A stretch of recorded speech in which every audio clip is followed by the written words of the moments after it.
जी। बिहार एक संक्षिप्त अवलोकन का पहला प्रश्न ये है कि बिहार की स्थापना कब हुआ था? 1 अप्रैल 1912 में। 1 अप्रैल 1912 में जो बिहार अलग हुआ था वो किस प्रेसिडेंसी से अलग हुआ था उस समय? बंगाल प्रेसिडेंसी।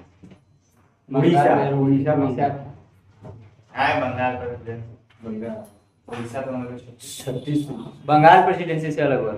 प्रथम विभाजन बिहार का कब हुआ था? 1912।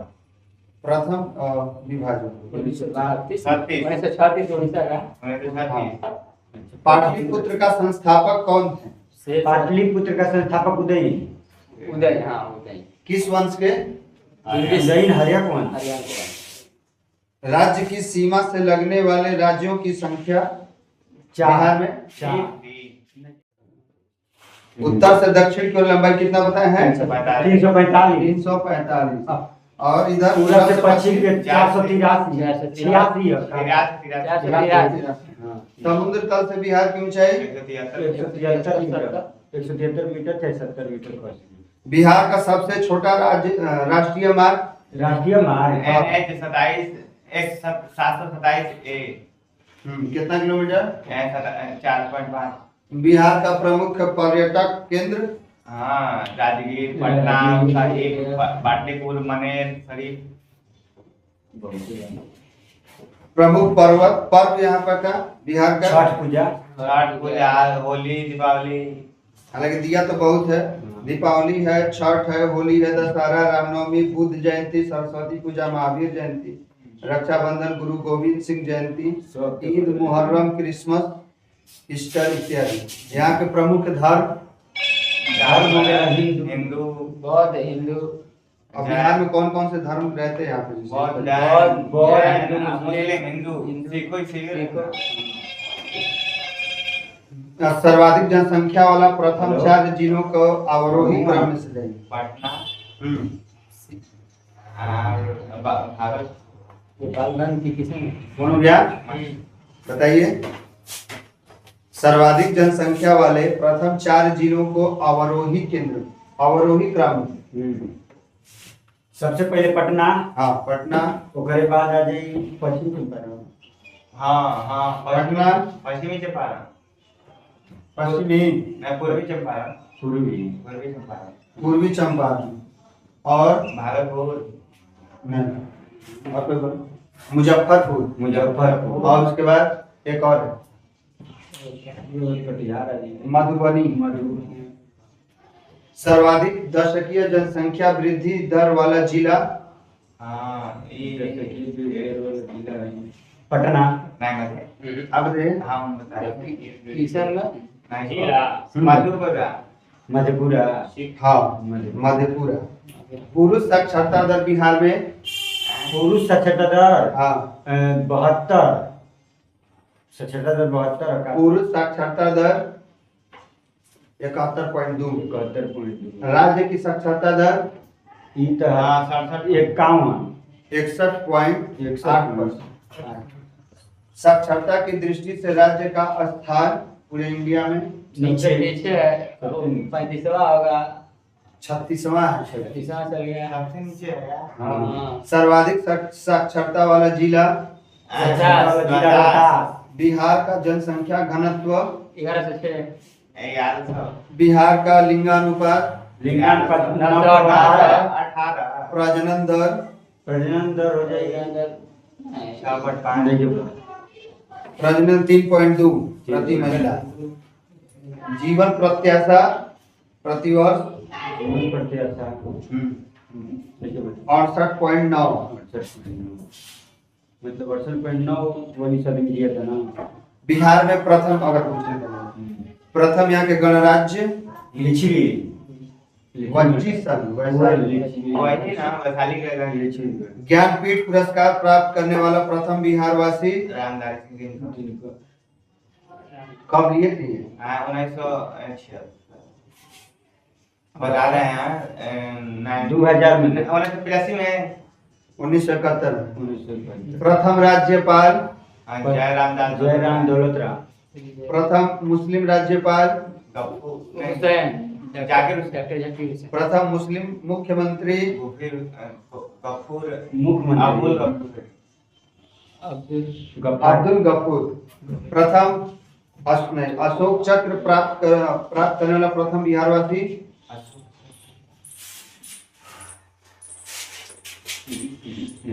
रणधीर वर्मा। बिहार का प्रथम नगर पालिका कब इसका बना? सही।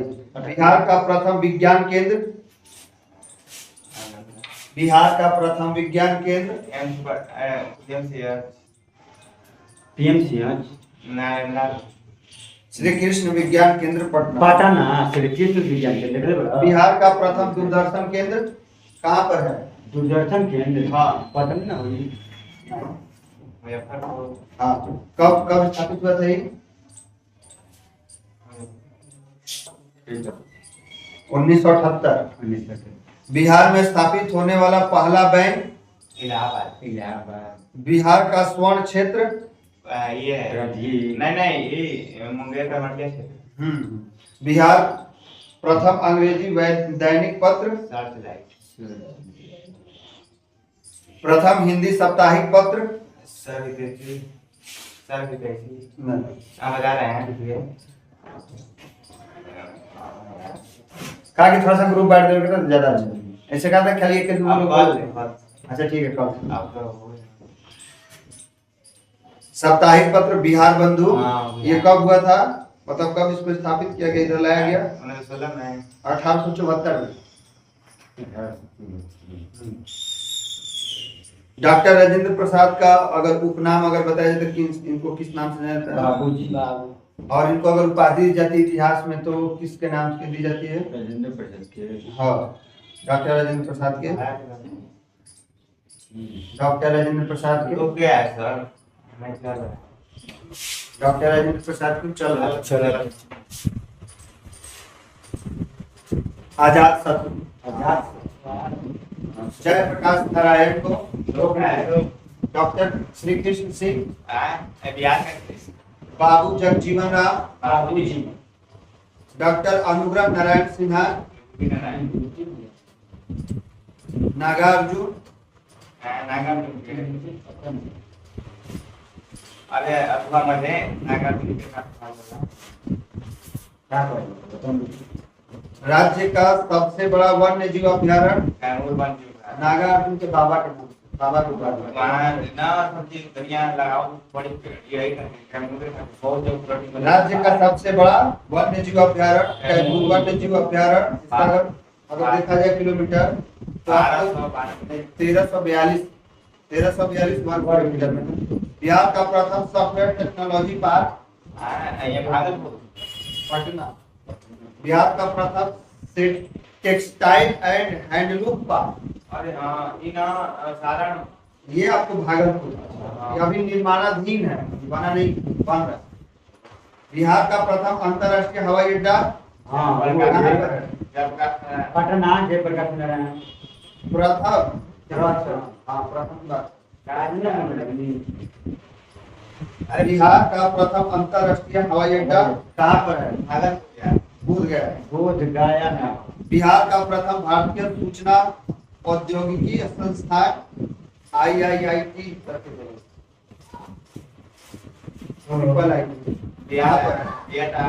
भागलपुर। बिहार का प्रथम भारतीय प्रबंधन संस्थान IIM गया। बिहार का प्रथम राष्ट्रीय मेडिकल संस्थान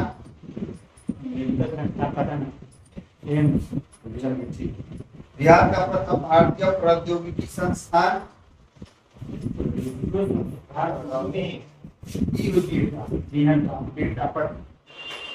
प्रथम ज्ञान विश्वविद्यालय कौन सा है? ज्ञान विश्वविद्यालय नहीं ये वाला जी ज्ञान विश्वविद्यालय आर्यभट्ट ज्ञान विश्वविद्यालय पटना भी निर्माणाधीन।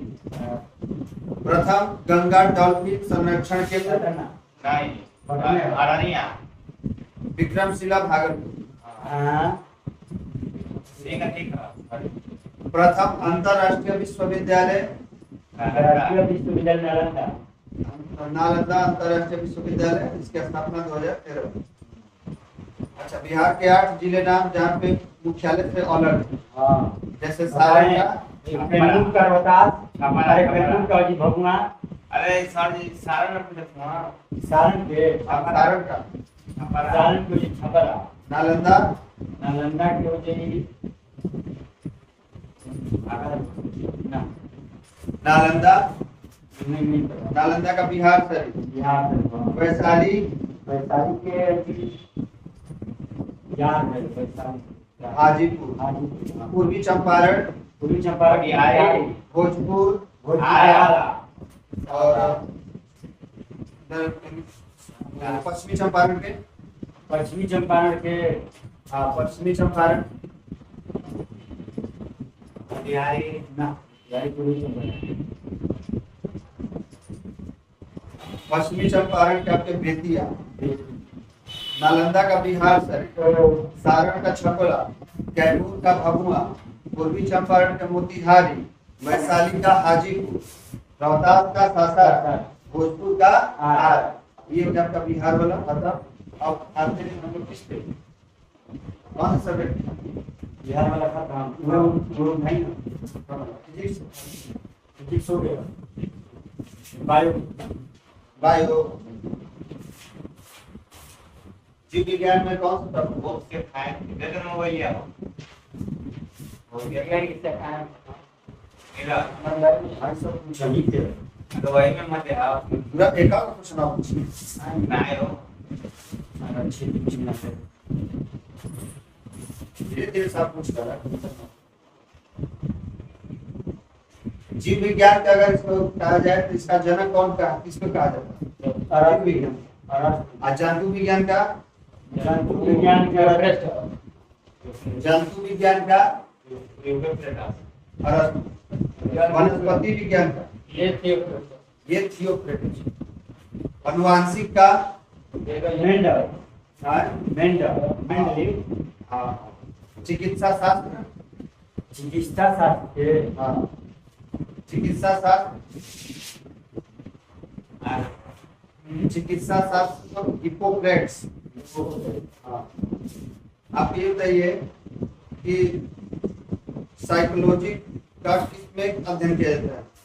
साइकोलॉजी, मनोविज्ञान, और माइकोलॉजी में? माइकोलॉजी में माइकोलॉजी उसका ध्यान, और फाइकोलॉजी, और होमोलॉजी, फॉलो कर रहा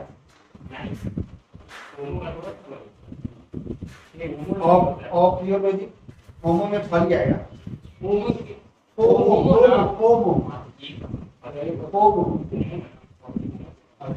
सूजन निकी, सूजन की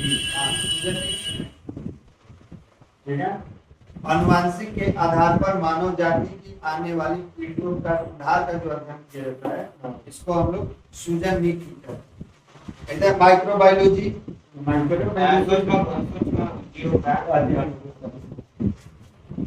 मनुष्य का वैज्ञानिक नाम? होमो सेपियन, गाय का? गाय का भेड़,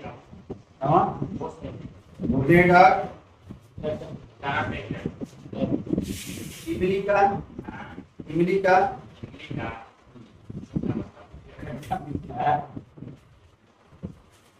क्योंकि ठंडा लगता है यहाँ पर कार्मेंडिनस इंडिका का।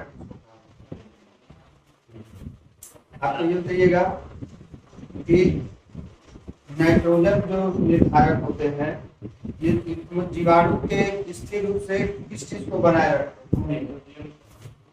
नाइट्रोजन को नाइट्रोजन जो होता है ना डाल के छोड़ नाइट्रोजन इसीकरण करता है मतलब नाइट्रोजन जीवाणु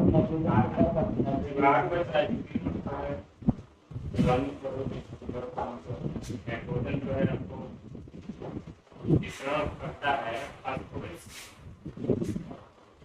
अच्छा, मानव पाचन तंत्र में पाए जाने वाला कौन सा ऐसा जीवाणु है जो पाचन की प्रक्रिया में सहायक है? हाँ जी। जीव विज्ञान जीव विज्ञान चलो। नहीं बिहार के जीव विज्ञान होला कराओ ना बिहार में साइंस से अलग अलग स्ट्रिक्ट चल रहा है ना वही अरे तो बिहार वाला बुक गई तो बिहार का बुक में था नहीं चंडूल मात्र का नाक में ज्यादा कर से बताइए। चंदू नहीं भी ना हाँ वही ना कहते हैं बिना टोपी वो लग जाता है इनके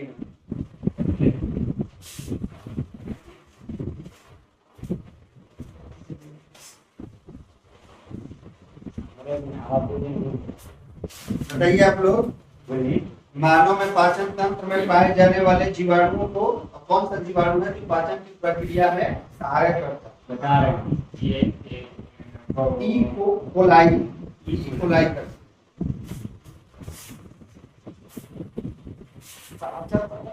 हाँ, कवक की कोशिका और भित्तिक जो है काइटी नामक जटिल शर्करा से बनी, ये चीज याद रखिए। अब इसमें आर्थिक महत्व क्या हो सकता है? पेनिसिलिन नामक इसका प्रतिजैविक का जिनका अभी बेसिलियन तो है आर्थिक महत्व बताएंगे नहीं बता यह पेनिसिलियम नोटेटम से प्राप्त हो। अच्छा ये बताइए कि जो कवक का अध्ययन करने के लिए हम लोग किसको उसका कौन सा ब्रांच में जाते हैं? कवक का अध्ययन क्या कहलाता है? माइकोलॉजी कवक कौन सा कोशी है, किस प्रकार का? और दूसरे कोई आइए, और कौन सा जीव होते हैं? प्रोकार्योटिक या यूकार्योटिक? सिंगल के अंदर मतलब ये कवक किस प्रकार के जीव हैं? प्रोकैरियोटिक हाँ, इस बताना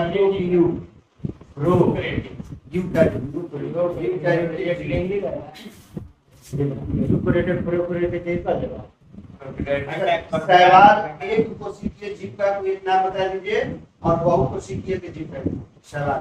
बहुत कोशिका में भी अमीबा हो जाएगा ना एक उसकी होता प्रोकैरियोटिक हो जाएगा उसका आएगा शैवाल के नाम बता दीजिए।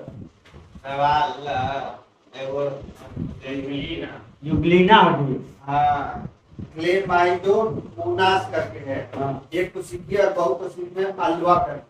अल्वा बहुत सारे हैं ये है दिया है मलयालम नहीं होता कैसे? मलयालम है नहीं, ऑनलाइन नहीं, ऑनलाइन में बना के पूछ रहे हैं, इसलिए तो लेट रहे थोड़ा सा। अभी बताइए कि इसका अद्भुत महत्व जरा बता सकते हैं? जिम्नोस्पर्म का बिना बिना बीज का होता है। मतलब आलू की बीज होता है ना आलू उसका मतलब फल के अंदर बीज नहीं होता है अनाज की बीज का मतलब फल अंदर बीज होता है। ये देखिए, जिम्नोस्पर्म का कौन कौन से दो ग्रीक वर्ड से मिलकर बने? जिम और स्पर्म नहीं, थोड़े के दो प्रकार संधि विच्छेद करेंगे। जिमिया जिम्नोस जिसको कहते हैं हम लोग नग्न, और स्पर्मा जिसको हम लोग कहते हैं बीज, उसको बीज कहते हैं। स्पर्मा का मतलब बीज है, इसलिए इसको नग्न बीज पौधे भी कहा जाता है, नग्न बीज पौधे। अच्छा देखिए कि इनका जो सामान्य पौधा होता है वो कौन सी अवस्था का होता है?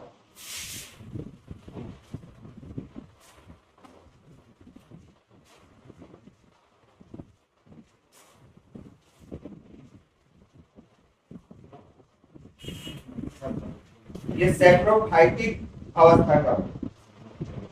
हाँ, एंजियोस्पर्म का जो ग्रीक वर्ड किस से मिलकर बनाया जाता है? एंजियोस्पर्म। एथियोस और हाँ, एंजियो और स्पर्म। एंजियो का क्या होता है? एंजियो कार्ड, मेरे को लीजिए एंजियो कार्ड क्या होगा?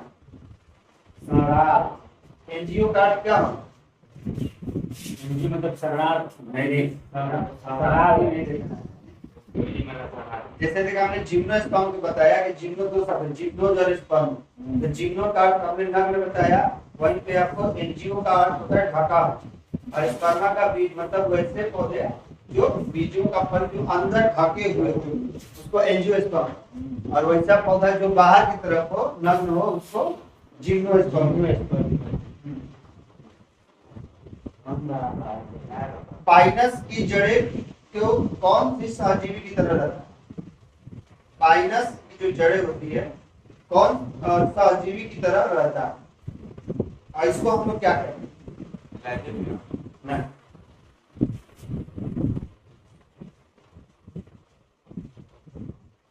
ये पाइनस की जो जड़ें होती है वो कवक सहजीवी की तरह रहता है, और इसको हम लोग कहते हैं माइकोरजिया, माइकोराइजा, सॉरी राइजा, माइकोराइजा। ये प्लांट किंगडम का कुछ पार्ट है, और एनिमल किंगडम का पार्ट था एनिमलिया, इसको कहा जाता है। और एनिमलिया के अंदर कितने वो सब क्लास आते हैं? एनिमलिया के अंतर्गत क्या क्या पड़ता है?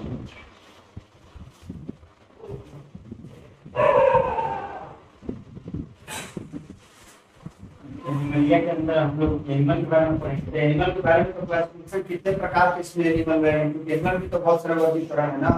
जैसे मान लीजिए कोई ऐसा एनिमल होगा जो एक कोशिकीय होगा, कोई ऐसा होगा जो बहुत सारे तत्वों से मिलकर बना है, अंगों से मिलकर बना है, ताकि किस प्रकार के जीवों को हम लोग ये एनिमलिया किंगडम में, ये हमको ज्यादा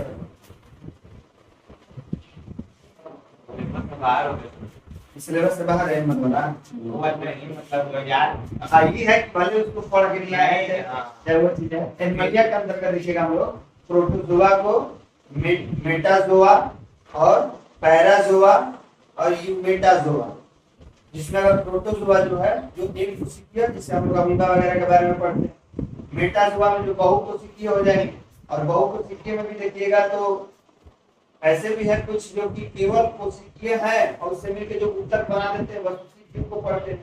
और पैराजोआ में जैसे हम लोग इस तरीके से पढ़ते हैं कि इसमें देह ऊतक एवं अंग संगठित इसमें नहीं, जैसे स्पंज की बात इस तरीके का इसमें। और क्या देख लीजिए खत्म हो गया वो सरकार भी है दे दे मंदिर में बनिया निकाल। अरे तो कौन पूछता वाला घटना से बोली नहीं लिया मुझे कौन ही लाया? कहाँ को ले वो मैं बाप उसे लाख को लड़की ले और यार नहीं यार वो एक वो मैं छुट्टी पड़ गांव पटरिया खत्म हुआ। अरे उधर में वो दिन भर चली, अबे दिन भर चली उधर आओ बोला तो नहीं किया बस डाई मोड तो लगता है कि दे वो एक नाम से वा ले पहले हां मन नहीं दे ले नहीं दे ले हम सका दे बात या हां तो सब कौन कर दे रहा है सवाल कर दे कितना हम लोग कितना है? भारत में तेजी से बढ़ता हुआ डिजिटलीकरण किस इकोनॉमी के विकास का मुख्य उदाहरण है? और इसका चलन किस संचार व्यवस्था पे सबसे ज्यादा तेज विकास हुआ?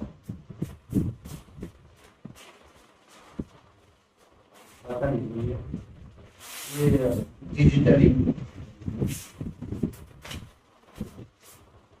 अब ये बताइए कि क्या इस इकोनॉमी में भौगोलिक बाधा बनता है कि नहीं बनता?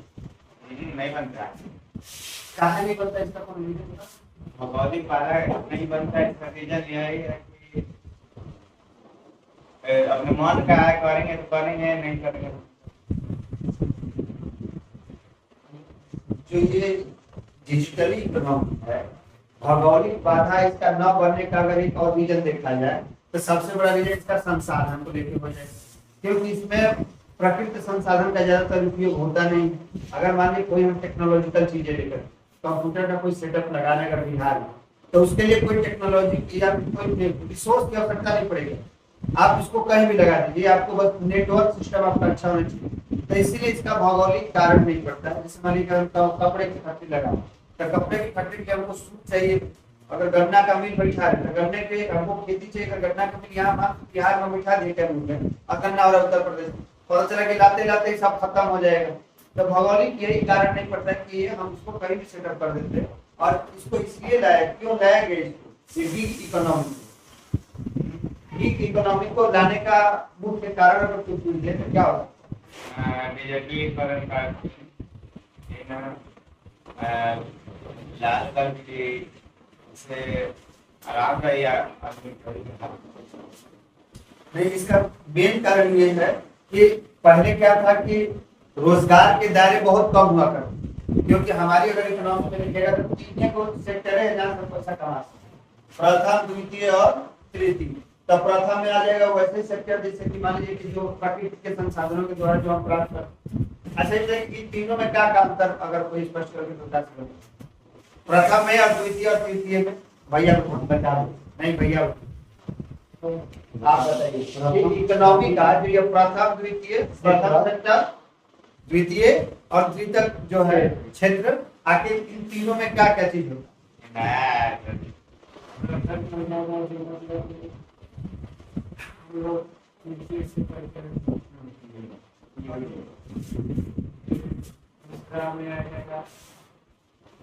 दूसरा में क्या आएगा? मोनू क्या मुझे बता दो, एक बार कुछ बताइए। अपन अरे साहब मुझे बोले रहे खेलिएगा, ये थोड़े करे बनाई, हम बहुत बड़ा सीनियर बने तो हम कुछ ना बोला, मान लगी सब बोले बताओ हैं, तो ऐसे ना तुमने क्या बोला था जब ये हमारे क्लास में दिया था, इससे लगा कि हम लोग से निकालना नहीं आते नहीं कर तू भैया कुछ एक पर चर्चा प्रथम द्वितीय और तृतीय क्षेत्र किसका? इकोनॉमिक सेक्टर का, इकोनॉमी का द्वितीय क्षेत्र। प्राथमिक में वाणिज्यिक कृषि आखेट आ जाएगा, द्वितीय में आ जाएगा आपका उससे जो वस्तु निर्माण, प्राथमिक मतलब उसमें कोई कार्य प्राथमिक क्षेत्र का द्वितीय निर्माण आ जाएगा, तृतीय क्षेत्र में सेवा क्षेत्र आ जाएगा, जितने भी लोग चौथा क्षेत्र में आ जाएगा आपका अब कौन चौथा? तीनों में सेम वही है। चौथा बाहर चल जाएगा। मतलब क्षेत्र, औद्योगिक क्षेत्र, सेवा क्षेत्र। सबसे बड़ी चीज जो ये कृषि संबंधित चीज के बात पूछेगा, प्राइमरी सेक्टर का मतलब होगा जितना भी हमारे संसाधन पाओ प्रकृति में, वो संसाधन में बिना कोनो बदलाव अगर वो हम डायरेक्ट कहीं अगर सेल कर पाओ तो वो क्या प्राथमिक क्षेत्र कहेंगे। लेकिन अगर द्वितीय क्षेत्र की बात करें तो द्वितीय क्षेत्र में ये हो जाएगा कि हम प्राकृतिक संसाधन के ही सहारा लेते हैं, ऐसा नहीं कि हम कहीं और चाहते हैं। अगर भी निर्माण के काम होता तो कपड़ा बनाने सूट के ही काम होते ना, तो प्राथमिक क्षेत्र प्राकृतिक संसाधन के प्रयोग करके और उसका रूप बदल के, अगर जैसे बाटे दूध बाटे तो दूध अगर हम जाके बेचते करें तो प्रथम में आए, लेकिन दूध से अगर हम दही बना देते हैं, चाहे हमारा पनीर बना देते हैं, चाहे घी बना देते हैं, चाहे छेना बना तो उसका रूप बदल तो वही तो क्योंकि वो भी निर्माण है। लेकिन तृतीयक में हो गया कि सेवा का क्षेत्र हो जाता है। जैसे मान लो अगर किसान बैठे हैं, मैं अगर अनाज उठे तो भैया के मार्केट तक ले जाके तो बाजरिया नीली तरह के जाएगी, ओके भाई ट्रांसपोर्टेशन चाहिए तो खूब का पिलर ई क्षेत्र पर नहीं चाहिए, क्षेत्र दोनों से क्षेत्र की सेवा का प्रदान पिलर, ताकि हम आपका काम क्या आसान कर देते हैं। एक में बहुत कुछ आ जाएगा, जैसे बैंक आ जाए, स्कूल आ जाए, हॉस्पिटल आ जाए, या फिर सबके परिवहन भी आ जाए, जितना भी हाँ सरकारी चीजें जितना भी बात सब सेवा के क्षेत्र। लेकिन सबसे ज्यादा अगर इकोनॉमी में अगर कंट्रीब्यूशन अभी तक तब प्रथम क्षेत्र सही है।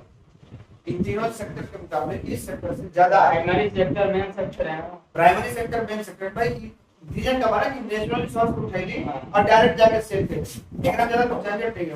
गली जंगल में लकड़ी कटवाली मार्केट में दे का ज्यादा मैडम जमा थोड़ा दिमाग लगा रहे कम होता दिमाग। अच्छा इकोनॉमी में इस अर्थशास्त्र में भूमि जो नदी शब्द का तो भूमि के आधार से क्या चीज आ रहा है? भूमि के आधार से हां आगे ये दो चीजें पहले तो भूमि का क्या और समाना को पूंजी का क्या? हां पूंजी का क्या है? कोई भी मतलब क्या तुम करेगा प्रोडक्शन का करते भूमि के मतलब स्थान जगह है, अब पूंजी के मतलब पैसा उठा रहे और कुछ भूमि में जो जमीन ऐसा मतलब 4 को बताना है इसका। बोला जी हाँ। एमे भूमि कही का मतलब का क्योंकि देखिए भूमि भूमि का इकोनॉमी मतलब में का प्रयोग है हाँ। अब भूमि हम भूगोल में भी प्रयोग करेंगे तो भूगोल में कौन अर्थ में करेगा आदमी और ये इकोनॉमी में पढ़ा जैसे कि सब चीज में बांटे एक चीज के लेकर सबसे सब बेसिक कॉन्सेप्ट छोटा छोटा जैसे कई बार ऑप्शन में इससे रिलेटेड भी आ जाए के संभावना रहेगा देखो भूमि से जो आशय होके लगा तब प्रकृति में आपके जो चीज फ्री में मिल जाए भूमि के आशय से जैसे कोई भी संसाधन हो गए जैसे पानी हवा जमीन या फिर तो के जल हो गए पहाड़ हो गए जो भी हमके फ्री में मिल जाए प्रकृति के द्वारा जो हमके प्राप्त हो तो ओकरा के हम भूमि के अंतर्गत में रखना अर्थशास्त्र जबकि भूगोल में अगर देखा जाए तो भूगोल में भूमि का मतलब जमीन का ऊपरी सतह जगह हम चेक करें तो और पूंजी का मतलब ये होगा कि जो भी चीजें हम खरीदते हैं वो के फ्री में ना खरीद के पैसा लगा के करो हम लेते हैं जो अगर हम पैसा लगाओ तभी तो वो चीज के ये दोनों चीजें मिल कि बिहार बोर्ड में आप अभी भैया उनके नाते कि फर्स्ट सब्जेक्ट 9th क्लास के प्रोग्राम में चीज है मतलब प्रोजेक्ट लेवल है बिहार बोर्ड के 9th क्लास का फर्स्ट जब फतेह गांव की कहानी पढ़ी बा तो वो एक चीज के बारे में अच्छा ये बताइए कि चक्रीय अर्थव्यवस्था क्या धारणा क्या क्या समझो चक्रीय अर्थव्यवस्था मतलब नहीं वाला है कौन चीज मतलब एक बार आज मतलब वेस्ट भयल वेस्ट में बार हो रहा है एक बार और जैसे क्या है मौसम चक्रीय अर्थव्यवस्था से मतलब होगा अरे कौन चीज है मतलब भाई ये वाला लकड़ी सकड़ी आप सौर बल देकर सब कुछ बनाई गीग इकोनॉमी से के अंतर्गत कौन कौन सी नौकरियां आधारित होती हैं gig gig technology gig gig gig technology मतलब गीग का कौन कैसी नौकरियां आती हैं इसके अंदर वही वो परमानेंट नहीं रहती है जब काम हो जाएगा तो आपका काम खत्म आप कुछ दबाव नहीं या दूसरा काम जैसा कि हमको लगता है कि आज की सरकारें भी कुछ ऐसे नहीं काम कर रही हाँ गीग इकोनॉमी के अंदर जैसे फ्रीलांसिंग वगैरह हो गए या फिर टेलीकॉम कंपनी के अंदर अभी थोड़ा जब तक जरूरत पड़े तब तक कुछ जब जरूरत नहीं पड़ती फिर हटा देखिए गीग इकोनॉमी अच्छा गीग इकोनॉमी के कुछ लाभ बताओ गीग इकोनॉमी का ही लाभ है कि मतलब इसमें एक बार करने के बाद ना फिर आप दूसरा काम कर सकते हैं स्वतंत्र है और दूसरा है कि एक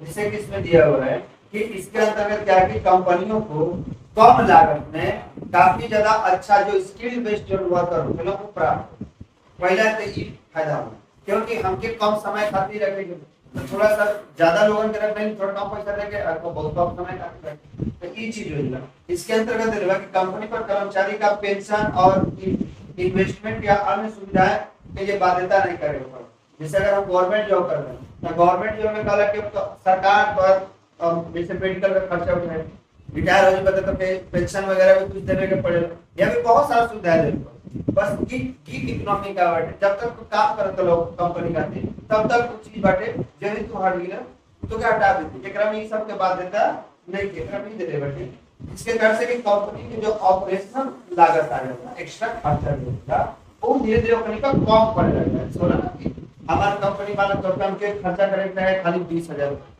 और तो के पूरा भत्ता वत्ता सब कुछ देवे के बाद के हमारा खर्चा एक आदमी पा जाता 30,000 तो 10,000 रुपया हमारा बचल नहीं कंपनी एक लोग अगर दो लोग के अगर बचा देली तो लगभग 20,000 रुपया हमारा बच गए तो 20,000 में हम एक और नया कर्मचारी रख सकते हैं और इंडियन गवर्नमेंट देखा जाए तो आजकल यही पॉलिसी ज्यादातर अपना है क्यों सबसे पहले देखो तो सबसे पहले पेंशन खत्म कीजिए नया जो कितना के बाद पेंशन बंद हुई है कौन से मतलब क्यों ना कि इतना साल के बाद जो ज्वाइन के लोग पेंशन नहीं 2004 के बाद तब पेंशन बंद करे का मुख्य कारण क्या है ये इकोनॉमी का अपना ये इकोनॉमी क्योंकि जब जितना पेंशन को काटा करो उतना में नया एम्प्लॉय है ये चीज के आगे का तो टीचिंग कंपनियों को ज्यादा से ज्यादा नौकरियां उपलब्ध कराने के लिए प्रोत्साहन स्वाभाविक तौर पर पैसा बचे था नौकरी देवे ये सब बढ़ते का कारण मैं बचाने के बाद रुपया ना मुझे नेता है जो विधायक मत होनी ना ये बताइए अच्छा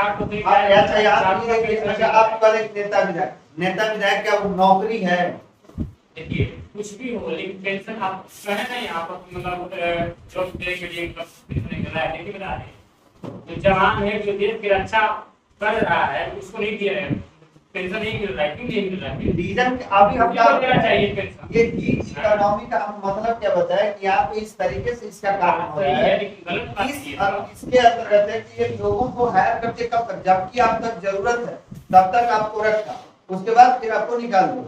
ये इस इकोनॉमी को लाने का मतलब ये था कि ज्यादा से ज्यादा लोगों को रोजगार देने का काम। विधायक आज हम लोग विधायक हो गए मान लीजिए बात विधायक कोई नौकरी के अंतर्गत नहीं आ रहा है ना, पेंशन नहीं देना तो चाहिए उस ना। तरीके का कोई कानून भारत में है ही नहीं। सबसे बड़ी समस्या ये है। गलत बात उससे रिलेटेड संविधान में कोई एक आर्टिकल ऐसा दिखाइए जो है उसके पेंशन जवान भत्ता से रिलेटेड बॉर्डर पर अच्छा कर रहा है मतलब उसका एज खत्म हो जा रहा है मतलब ये देखिए नहीं मिल रहा है आप तो ये चीजें सोच रहे हैं तो आप ये जो चीजें सोच रहे हैं ना तो आप ये भावनात्मक तरीके से सोच रहे हैं सरकार कि वो चीजें हैं नहीं हो रहा है, वो चीजें हैं तो हो रहा है। सरकार को सोचना चाहिए कि 4 पार्टी बदल रहा है विधायक फिर भी उसको चारों का मिल रहा है पेंशन, क्यों मिल रहा है तो इस पे कानून नहीं है ना, गलत है तब भारत सरकार इस पे कानून बनाएगी तब ना इसमें। आओ खाना है कहाँ से कानून जाएगी सुविधा मिलता है बिल्डिंग मिलता है गाड़ी पर सब कुछ देता है वो सुविधा देता है लेकिन एक बार जवान बेचारा अपने बॉर्डर पर अच्छा करते करते अगर वो घर आ जाता है पेंशन नहीं देता है, क्यों देता है? अच्छा ये बताइए मिश्रित अर्थव्यवस्था से आप क्या समझते हैं? निश्चित तौर पर निजी व्यक्ति भी या मालिक है ना और सरकार भी मालिक है। अच्छा ये देखिए भारत ये दोनों अर्थव्यवस्थाओं को अपनाने का पीछे का कुछ कारण शासकीय या प्राइवेट विभाग और गवर्नमेंट विभाग मतलब निजी स्वामित्व विभाग और सरकारी स्वामित्व। और कल ऐसा देश कोई ऐसा देश ना बताओ जो केवल कोई निजी काम कर रहा हो। हाँ कोई ऐसा देश हाँ, नहीं चीन चाइना हाँ, और कोई ऐसा देश जो केवल सार्वजनिक काम कर रहा है। अमेरिका जापान नहीं अमेरिका सिविलियन जापान जापान बताओ नहीं सार्वजनिक ना हाँ जहाँ सार्वजनिक के ज्यादा प्रायोरिटी दे रहे हैं। डेनमार्क आपके रशिया में रूस क्योंकि रूस पूरा का पूरा तो के हम कहला था कि सेक्टर सोशलिज्म पे ये कर दे सभी टिकल बट सामाजिकरण यहाँ पे ज्यादा भइल बट अमेरिका निजीकरण पे ज्यादा तब चले। अगर मिश्रित अर्थव्यवस्था से अगर आज देखा जाए तो ये एक ऐसी क्षेत्र राष्ट्रीय अर्थव्यवस्था बटे जिसमें सार्वजनिक के साथ साथ निजी भी और एक साथ मिलकर काम होती है। और भारत में निजी और ये दोनों मिश्रित अर्थव्यवस्था को अपनाने का सबसे बड़ा रीजन ये रहा कि यहाँ का विविधता को देखते हुए क्योंकि भारत सबके पता है कि डाइवर्स कंट्री है। यहाँ अगर कोई एक क्षेत्र पे अगर अभी काम कर रहा है तो मान लो कोई कानून हमारे खाते का मान लो हम ई भौगोलिक क्षेत्र में रहते हो सकेला कि अगला जो स्टेट बटे वो खातिर स्टेबल रहो चाहे वो जगह तक सरकार नहीं के पहुंच पाता चाहे वो जगह तक मान लो निजी लोग नहीं का पहुंच जैसे अधौरा में अगर बिहार की अगर बात चल जाओ तो बिहार में देखिएगा तो निजी लोग नहीं आ पाते। बिहार में निजी लोग नहीं आ पाते। बिहार में तो देखिएगा तो बिहार में तो सब लोग इसीलिए डिपेंडेबल हो रहे हैं ना सरकार के ऊपर क्योंकि यहाँ पे निजी चीजें नहीं आ पाती। तो अगर हमारे देश में केवल सार्वजनिक रहता तब वो काम घबरा जाता और केवल निजी रहता तब वो काम घबरा जाता। ये डाइवर्सिटी के लेकर के बहुत ज्यादा यहाँ कोई भी चीज बनेगा ना तो अपन भौगोलिक क्षेत्र अपने भाषा और अपने लोगों को देखते हुए काम। अच्छा ये बताइए भारतीय अर्थव्यवस्था की जो विशेषता है 4 चीज ऑप्शन दे आपको रीअरेंज करिए। पहला ये कि कृषि की प्रधानता, उद्योग की प्रधानता, न्यूनतम प्रति व्यक्ति आय या बृहद बेरोजगारी। इसको आप लोग ना क्रमिक वे में सजा के आगे कृषि प्रधानता बेरोजगारी ये आपको इसमें दिया हुआ है कि यूपी के लोअर सब में आ गया सब इंस्पेक्टर में आया 2004 फिर से मुझसे बोले देखिए आराम से भारतीय अर्थव्यवस्था की क्या विशेषता। पहला कृषि की प्रधानता, दूसरा उद्योग की प्रधानता, तीसरा न्यूनतम प्रति व्यक्ति आय या न्यू प्रति व्यक्ति आय इसमें दिया हुआ है और चौथा बृहद बेरोजगार। हम विशेषताओं को बता कृषि के प्रधान। यहाँ पे ये बताया कि ऑप्शन में कि क्रमिक वे में सजाया हुआ है। कौन पहले कौन बाद? या कृषि कृषि के प्रधान न्यूनतम आय फिर बेरोजगारी वो न्यूनतम आय कृषि के प्रधान का फिर सरकार की न्यूनतम आय न्यूनतम प्रति आय हो जाए अधिकतम बेरोजगारी। हाँ सही बैठे। पहिलका के काम बताते हैं। पहिलका क्या मतलब लेबा कृषि की प्रधानता, फिर वही तक के न्यूनतम प्रति व्यक्ति आय और फिर बृहद बेरोजगार। अगर इसका उद्योग का प्रधानता बहुत बहुत कम। हमारे घर के कोई घर के परिवार नहीं चाहिए कि तू पहले जॉब जाके कोई इंडस्ट्री लगाओ, सब लेके अरे नौकरियां ले ले पहले फिर बात। तो हमारे भारत देश में देखिएगा तो उद्योग का प्रधानता बहुत है। ओकर रीजन भी बहुत है। एक रीजन सामने की बात अगर की घटना बहुत ज्यादा है। और अमेरिका में देखिएगा तो उद्योग का प्रधानता ज्यादा है। वहां पे उद्योग का प्रधानता ज्यादा है। सरकार कुछ गड़बड़ कर रही है। अच्छा, भारत में नियोजित अर्थव्यवस्था किस पर आधारित है? भारत में नियोजित अर्थव्यवस्था किस पे आधारित है? ऑप्शन में देता नहीं, गांधीवादी अर्थव्यवस्था पे, समाजवादी अर्थव्यवस्था पे, पूंजीवादी अर्थव्यवस्था पे या फिर तरह के मिश्रित अर्थव्यवस्था। भारतीय अर्थव्यवस्था वर्गीकृत की जा सकती है किन आधार पर? पहला अगर ऑप्शन दे रहे एक पिछड़ी एवं गतिहीन अर्थव्यवस्था, विकल्प नंबर दूसरा एक विकासशील अर्थव्यवस्था, तीसरा है कि अर्ध विकासशील अर्थव्यवस्था और चौथा है कि एक विकसित अर्थव्यवस्था। एक विकासशील अर्थव्यवस्था। भारत में मिश्रित अर्थव्यवस्था का अर्थ क्या होता है? विकासशील नहीं मिश्रित समाजवादी और निजी दोनों। हाँ समाजवादी और पूंजीवादी। भारतीय अर्थव्यवस्था का मतलब प्रमुख इसका लक्षण क्या है? हाँ? इसका प्रमुख लक्षण क्या है? कौन सा ऐसा लक्षण इसमें देखा जाता है भारतीय अर्थव्यवस्था का प्रमुख लक्षण? हम ऑप्शन दे रहे हैं। पूंजीवादी को देखा जाता है कि समाजवादी को देखा जाता है कि मिश्रित को देखा जाता है कि इनमें से कोनो को नहीं? समाजवादी को। बंद अर्थव्यवस्था का मतलब वो कौन सी अर्थव्यवस्था? हाँ कौन सा अर्थव्यवस्था वैसा बना? भारतीय अर्थव्यवस्था जहाँ तक मतलब कौन देश बाहरी देश से मतलब आयात निर्यात नहीं कर सकता। नहीं। कोई और बंद कर। बंद अर्थव्यवस्था का मतलब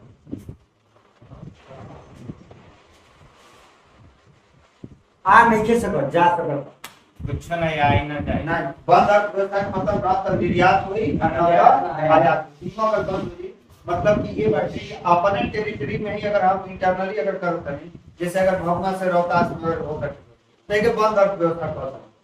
क्यों? क्योंकि ना बाहर से करने में सामान और ना बाहर से जा अंदर से बाहर है। यहाँ पे सही जगह बेटे कि निम्नलिखित में से कौन सा कार्यकलाप अर्थव्यवस्था का वास्तविक यानी कि रियल सेक्टर का निर्माण कर? और सेकंड लेयर किसान को अपनी फसल काटना, कपड़ा मिलों का कच्चा कपास को कपड़े में बदल देना, ठीक है?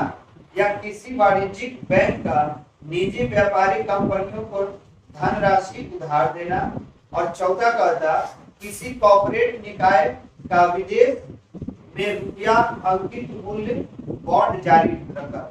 किसान को फसल काटना। ऑप्शन विकल्प में केवल एक और दो। अच्छा ऐसे करेगा केवल एक और दो। डी ऑप्शन बा 2 3 और 4 और तीसरा ऑप्शन बा 1 3 4 और चौथा ऑप्शन बा 1 2 3 4। इस तरह 1 3 4 एक दिन 1 3 4 1 3 4 एक में देत बा कि किसानों को अपनी फसल को काटना, दूसरा में देत बा कपड़ा मिलों का कच्चे कपास को कपड़ा में बदलना, तीसरा कहत बा इसे 3 कलम दिया था तीसरा किसी वाणिज्यिक बैंक का किसी व्यापारिक कंपनी को धनराशि उधार, चौथा में कहता किसी कॉर्पोरेट निकाय का विदेश में रुपया अंकित कर मूल्य का बॉन्ड जारी है। अगर देखा जाए तो इसमें क्वेश्चन ही करेगा कि कौन कौन से कार्यकलाप अर्थव्यवस्था में रियल सेक्टर का निर्माण, रियल एस्टेट, अगर एक ऐसे लगे रियल एस्टेट का निर्माण करने तो केवल ऑप्शन नंबर 1 और 3। हाँ, किसान का अपना वो फसल काटना और तीसरा का कपड़ा के जो मिल बटे वो कच्चे कपास पे के में बदल कपड़ा में बदल जो कि हम के देख पाओ। और बोले जाए बस क्या पूछेंगे मतलब लगभग कि पूरा क्षेत्र का कंप्लीट कीजिए क्योंकि मिश्रित वाला तो पूछ ही लेनी बाकी तो पूछ लेने में तो बढ़ते बढ़ते। अच्छा ये बताइए यार कि अर्थव्यवस्था के हमने वर्गीकरण भी करते हैं तो राज्य सरकार की भूमिका के आधार पर कौन कौन से अर्थव्यवस्था एकरा में आवेला? समाजवादी हाँ और पूंजीवादी हाँ निश्चित रूप से। विकास के आधार पे बहुत सारी ऐसी अवस्थाएं होते ओकरा पे कौन पूछा जाए? विकास में हाँ विकास के आधार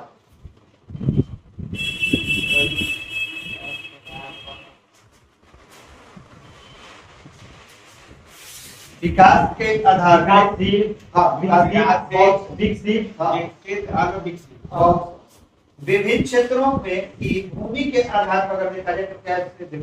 भूमि के आधार पर हाँ विभिन्न क्षेत्रों में भूमि के आधार विभिन्न क्षेत्र में अलग अलग जैसे बिहार जैसे बात है अपन अगर भारत के स्टेट देखा चला तो कई जगह बाटे तो खाली इतना ना खनिज बाटे कि कोई अथुकर दायरा नहीं है और कहीं ऐसा बाटे कि कहीं खनिज है ही ना बाटे तो हम लोग विभिन्न क्षेत्रों के आधार पर अगर देखा जाए तो कौन कौन से क्रम में ऊंची जगह पर कौन कौन से अर्थव्यवस्था को अगर अपनाई जाए तो ज्यादा क्षेत्र के आधार संसार औद्योगिक क्षेत्र, जैसे अगर हम देखा जाए एमआई तक कृषक अर्थव्यवस्था जहाँ पर कृषि होती चलो औद्योगिक हो जी फिर सेवा का क्षेत्र। अच्छा शेष विश्व के साथ अंतर संबंधों के आधार पर कौन कौन सी अर्थव्यवस्था है?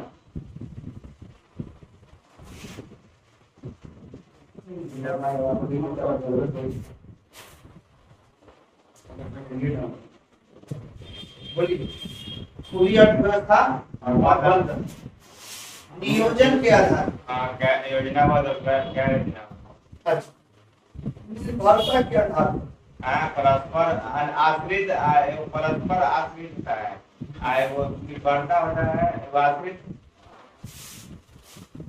निर्भरता के आधार बताइए थोड़ा सा निर्भरता के आधार पर ज्यादा सही जगह पे दिक्कत नहीं है। परस्पर निर्भरता होता है जैसे आत्मनिर्भर हो जाएगा आश्रित हो जाएगा और परस्पर निर्भर। अच्छा ये बताइए पूंजीवादी अर्थव्यवस्था की कुछ विशेषता बताइए आप। इसमें निजी नहीं निजी व्यक्ति को नहीं स्वामी होता है। निजी व्यक्ति का स्वामी तो होता है वो अधिक से अधिक लाभ पूंजीवादी में ना पूंजीवादी में ना पूंजीवादी में एक आदमी का निजी लाभ होता है अधिक से अधिक लाभ कमाने के लिए। इसमें सरकार का और होता है सर किसमें इसी में सरकार का और कुछ होता है कि ठीक पड़ेगा। देखिए पहला मतलब है निजी संपत्ति का अधिकार अधिकतम लाभ का उद्देश्य आर्थिक स्वतंत्रता प्रतियोगिता की स्थिति मांग की आपूर्ति का महत्व वस्तु एवं सेवाओं की विविधता की गुणवत्ता और एक है राज्य सरकार का हस्तक्षेप का अभाव इसमें सरकारी ज्यादातर हस्तक्षेप नहीं करती। ये आपको पूंजीवादी अर्थव्यवस्था का क्या तबका विशेषता की और वहीं पे देखा जाएगा समाजवादी अर्थव्यवस्था की क्या क्या विशेषता होती है? समाजवादी समाज समाज समाज का मतलब उत्पादन संतुलन हो जाएगा इसको आपूर्ति और मांग और आपूर्ति का अभाव खत्म होगा और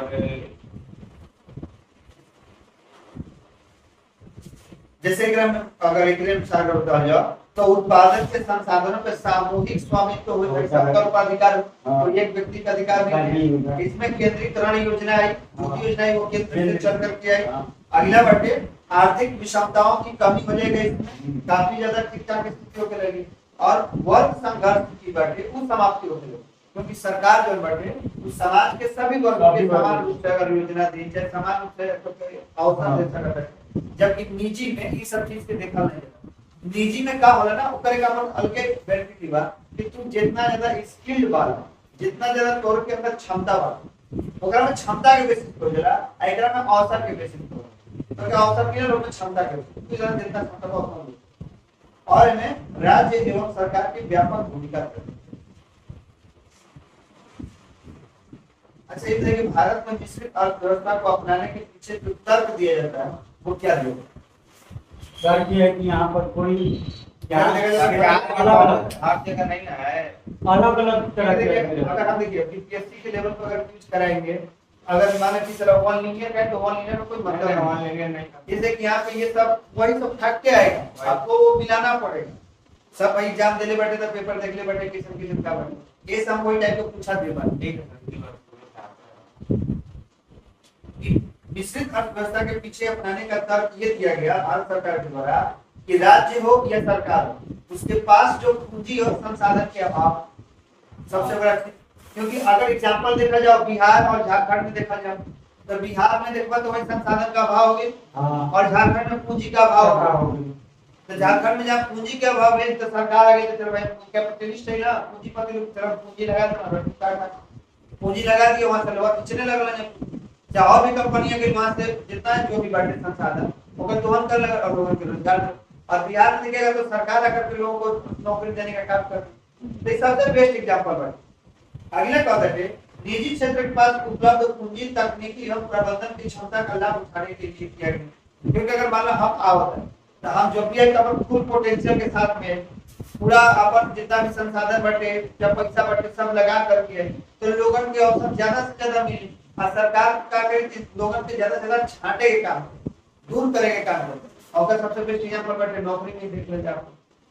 नौकरी और बोर्ड के एग्जाम में यह अंतर होता है, बोर्ड के एग्जाम का मतलब है कि जितना ज्यादा निकल के पास करे और नौकरी का एग्जाम में जो होगा उसका मतलब है कि जितना ज्यादा फेल करे, कितना फेल करे, फेल करे तो बस सीट लिमिट रहेगा वो लिमिटेड रहेगा। आगे क्रम में तर्क अपनाओगे कि राज्य हो या सार्वजनिक क्षेत्र के भार बटे कम करे, दोनों पे भार कम। अगर मान लो कोई हम एक का आश्रित हो जाए तो एक के भार ज्यादा है, क्योंकि भार का मतलब ये बाटे कि भारत के देखो आबादी दुनिया में सबसे ज्यादा है, अमेरिका के बाटे के ऊपर जमीन सबसे बहुत ज्यादा है लेकिन आबादी बहुत कम है, तो भार कम करेगा। जैसे भारत में कोई भी बाटे जैसे जैसे आबादी बढ़ रही है तो हमारे किसानों पे देखो तो भार बहुत ज्यादा लोड पड़ा जाता है।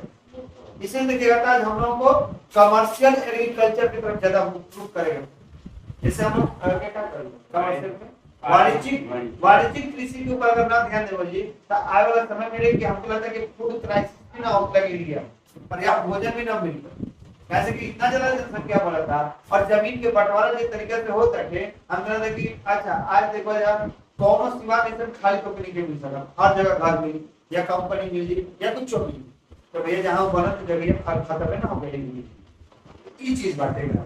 अगला कहा है नागरिकों की गुणवत्ता आवश्यक वस्तुओं एवं सेवाओं को पहुंचाने के लिए सुनिश्चित करने के लिए। जैसे मान लीजिए कोई प्रोडक्ट बनाया चाहे कोई भी सरकार है कोई बनेला, अगर दोनों लोग मिलकर काम करते हैं तो हम तो तक जो मांग बढ़े जो आपूर्ति जगह कर वो हम तेजी से कर सकते हैं। आज कहीं ना कहीं अगर इंटरनेशनल मार्केट में अगर देखा जाए अगर एक जगह थोड़ा सा भी अगर मिसअंडरस्टैंडिंग हो जाता है, जैसे मान लीजिए अगर हमारे पनामा कैनाल से अगर मान लो कोई वस्तु जा करते हैं ठीक है हमारे साथ पनामा कैनाल में अगर यहाँ से अगर मान लो कि अगर इस समय टैक्स बहुत ज्यादा लगता है, क्यों? क्योंकि यहाँ का जो पानी आ रहा है झील से पानी आ रहा है, यहाँ से टैरिफ उसका रीजन बता देते हैं। अब ये झील का पानी इस यहाँ नहर के लिए भी है और यहाँ के नागरिकों के लिए भी, तो सरकार नागरिकों को भाई पानी तो देना जरूरी है लेकिन इसको मना नहीं कर पाएगी, तो इसलिए टैक्स बढ़ा दिया। और टैक्स बढ़ाने के साथ साथ जो जहाजों की संख्या पहले 50 से 60 जहाज यहाँ पार करते हैं, आज केवल एक दिन में 30 जहाज पार करते। जब 30 जहाज पार करते हैं तो मान लीजिए कैलिफोर्निया से जहाज चल रहे हैं से भारत आगे बढ़ते, लेकिन जब आगे रहे 10 दिन में अब ये सीधा 15 दिन के बाद, क्योंकि लेट हुई 15 दिन अगर लेट करके आई तो भारत में जो मान लो चीज का डिमांड बढ़े तो कमी हुई कि नहीं, कमी हुई तो क्राइसिस बढ़ी तो पक्का व्यापारी जाकर दाम बढ़ेंगे। ऑथेंटिकली तरीका से सोचा जी तो केवल सरकार की गलती नहीं रहेगा, क्या कर महंगाई के बढ़े में एक इंटरनेशनल जब अभी तक बढ़ जाए एक स्वेज कैनाल में देखिएगा तो जहाज फंस गया, बेड हो गया, पूरा का पूरा इकोनॉमी ठप होने लगी। चंद्रमा के जब वो पूरा जब उसमें आया लहर आया तब जाकर के वो ट्रैफिक पूरा तब जाकर व्यापार। केवल एक कारण हम नहीं कर सकेगा कि क्योंकि महंगाई बढ़ेगा केवल एक कारण या कुछ और भी बहुत सारे कारण।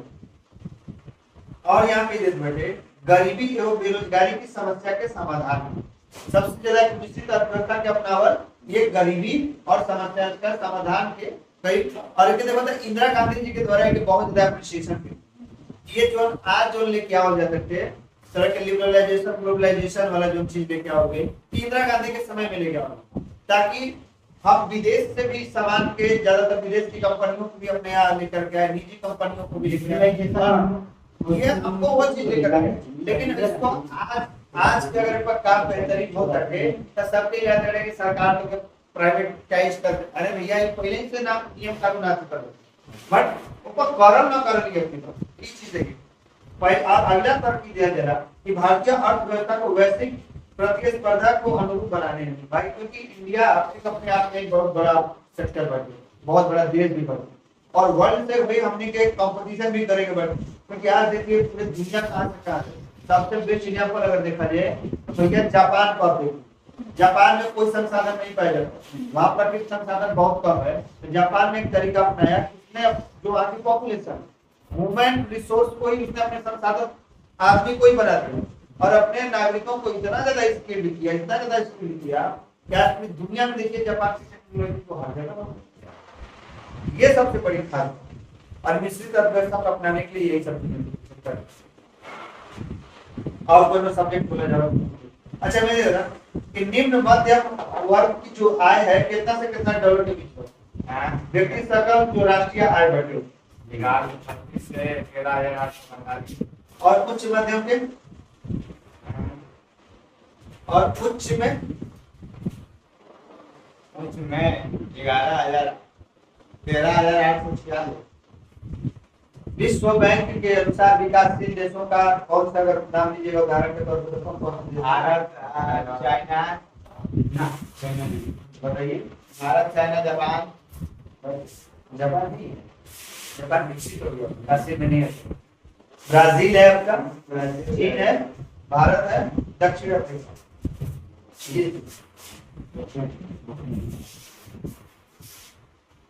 और भी और किसी वो कह रहा हूँ लगभग हो ही गया। जब तक रिलीज आती है। और कोई टॉपिक सर जी कल का रहेगा संडे, कल जो भी बोलिए मॉडर्न हिस्ट्री पूरा मॉडर्न हिस्ट्री पूरा कर इकोलॉजी खाली मॉडर्न हिस्ट्री ना इकोलॉजी नहीं लगा, इकोलॉजी हमने एक इकोलॉजी वाला देखिए वो नहीं पूछा गया, कहाँ है उसका इकोलॉजी में कोई बुक नहीं लाया, कोई भी कुछ नहीं। चल देखिए जरा काल राउंडर मॉडर्न हिस्ट्री पूरा हाँ ठीक रहे। हाँ वो पूरा मॉडर्न हिस्ट्री पूरा पूरा हाँ अभी कल हम कल संडे स्पेशल निकला आएंगे कुछ सब्जेक्ट पूरा हाँ मॉडर्न ये चला टिकट 3 के महाराज एक 27 दो कालाई पड़े संडे स्पेशल अरे ये बोले का देते तो फोटो नहीं भैया